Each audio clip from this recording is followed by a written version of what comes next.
You know when you're planning a road trip and you pull up the GPS and you see that the main route, the superhighway, is just completely blocked. Maybe it's traffic, maybe it's something dangerous. So you find another way, a longer way. Exactly. You take the scenic route.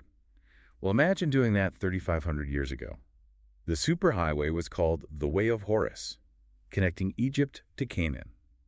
And a massive new discovery just dropped that explains exactly why you might want to avoid it. It's a huge deal.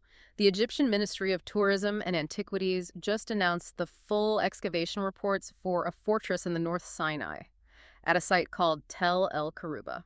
And this isn't just a pile of bricks. Today we're going to dive into what this single fortress tells us about Egyptian power, ancient engineering, and how it might just change our whole understanding of the biblical Exodus. It really reframes the entire picture. We're looking at a military complex that covers about 8,000 square meters. Wow, that's almost 2 acres. 2 acres of pure military power right on the edge of the empire. It's a key piece in understanding just how the pharaohs projected their strength. And, managing a system that complex, that large, it requires serious intelligence and organization. It's almost like running a modern business. Absolutely. Which actually brings us to our sponsor, Embersilk. If you're running a business and need help with AI training, automation, or even custom software, Embersilk can help you uncover where intelligent agents could make the most impact. You can check them out at embersilk.com. So back to the fortress.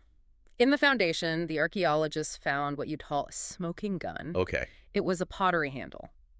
And stamped on it was a royal cartouche. Which tells us who built it. Exactly. Yeah. Thutmose site. We're in the 16th century BCE, the 18th dynasty. This is peak Egyptian empire mode. They're pushing into Syria, and this fortress was like a lock on their eastern door. And the thing that really blew my mind reading the reports was the engineering. The main western wall wasn't straight. It was built in a zigzag, like a serpent. Right, and that wasn't just for looks. It's brilliant structural engineering. To deal with the weather. The wind and the sand, yes. In the Sinai, a normal flat wall would get undermined or just buried by dunes over time. But that zigzag shape, it actually deflects the wind and distributes the pressure from shifting sands. It's built to last. That is just incredible foresight, and it brings it down to a human level, too. I mean, they found artifacts from the soldiers who were actually stationed there. They did. My favorite detail was the ovens. They found these huge ovens and even fossilized dough. No way. Yes.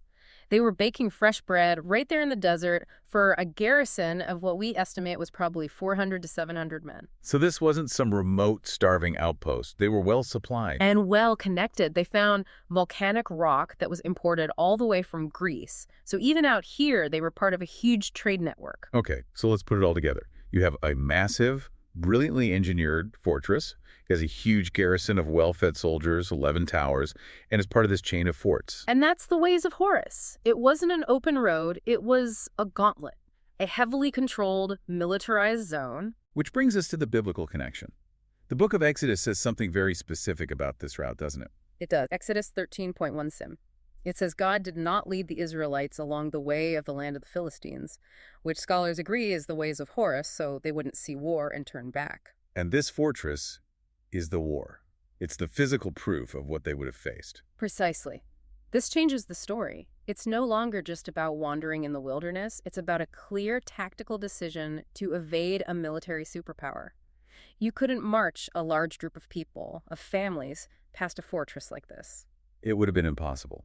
So the long way, the hard way through the desert to the south, was actually the only logical way to go. It turns a line of scripture into a geographic and military reality. It's just amazing how a piece of pottery and some old bread dough can completely recontextualize a 3,500-year-old story. It really is. It reminds us that history is never static. The sands are literally shifting and giving up these puzzle pieces that make the past so much clearer. There's always more to discover. If you enjoyed this deep dive, please subscribe to the show. Hey, leave us a 5-star review if you can. It really does help get the word out. Thanks for tuning in.